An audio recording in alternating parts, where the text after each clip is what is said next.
We begin with the latest from Jerusalem, where hundreds of illegal Israeli settlers forced their way into the Al-Aqsa Mosque complex to mark the Jewish Passover holiday. Social media visuals show Israeli men and women of different age groups entering the flashpoint site. Reports claimed the settlers entered through the west of the Al-Aqsa compound under the protection of Israeli armed forces. The Israeli settlers were also seen performing religious rituals at the compound.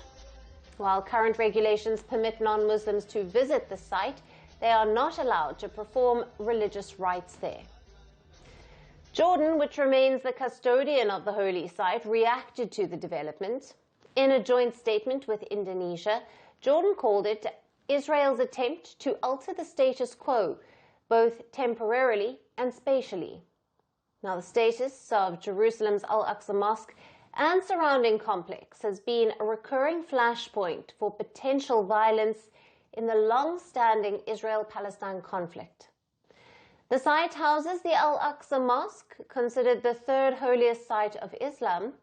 At the same time, it also houses the Western Wall, the most sacred site of the Jewish faith.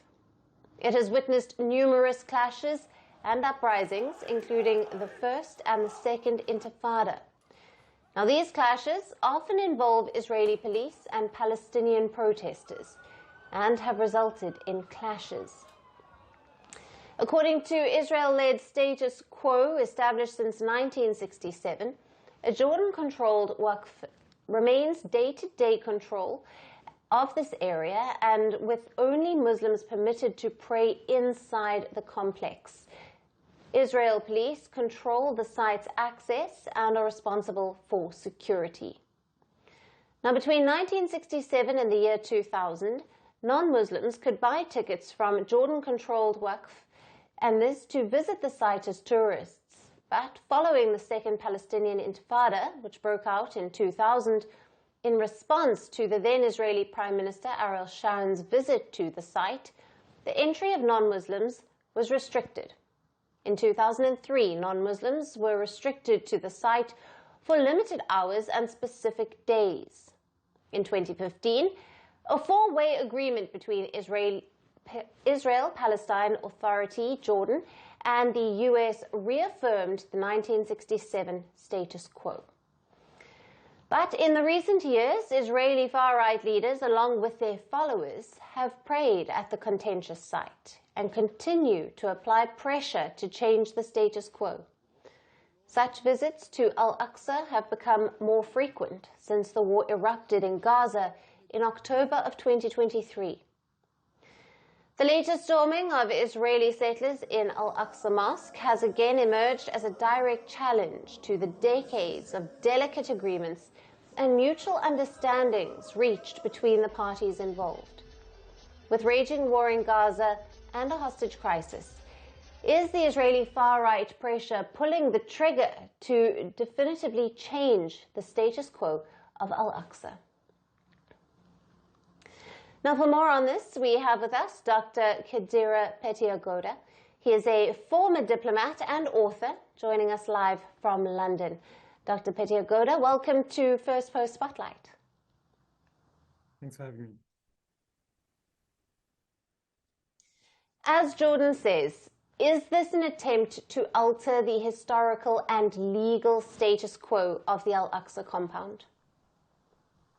Well, it certainly seems so. As you mentioned in the history there, Israel's previous policy had been restrictive in terms of how many Jewish Israelis could visit at a time and what kind of prayers could be said. And in terms of international legal status, it's still considered occupied territory.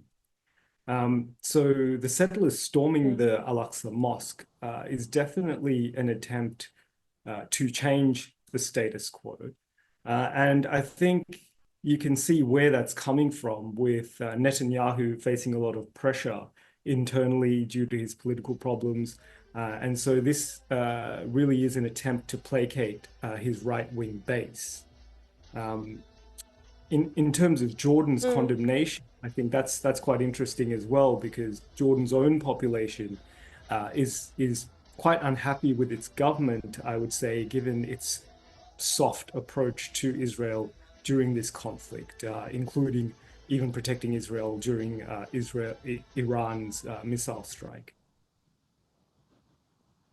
Now, does this latest storming and the repeated visits by Israeli leaders make Al-Aqsa a flashpoint once again?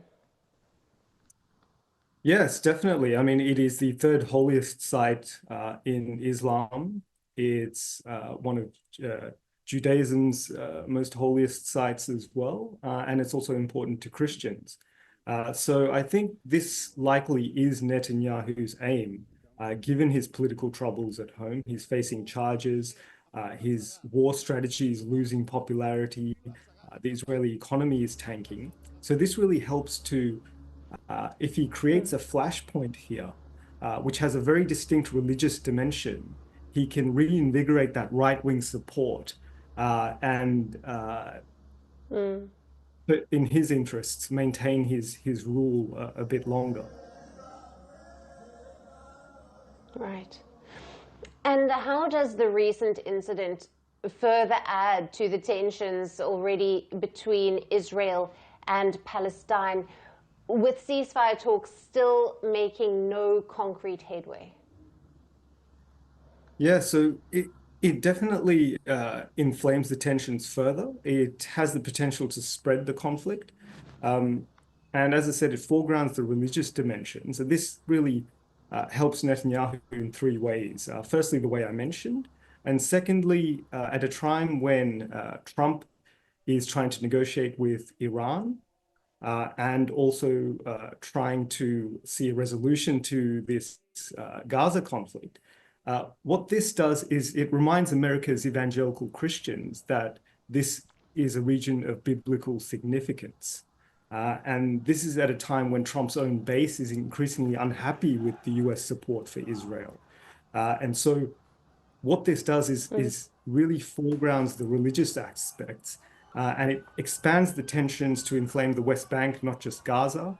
And I think that's part of Netanyahu's potential aim, to try and create a broader conflict, which then draws the US in. Right. Doctor, thank you very much for being with us on First Post. Thank you. Greeting you with aloha and namaste. No, I love India. Presence, occupation of a territory by another country pertains to India, what we saw in Kashmir. The Prime Minister Modi. How do you see Trump's America? Yes, the current administration behaves differently from the previous administration.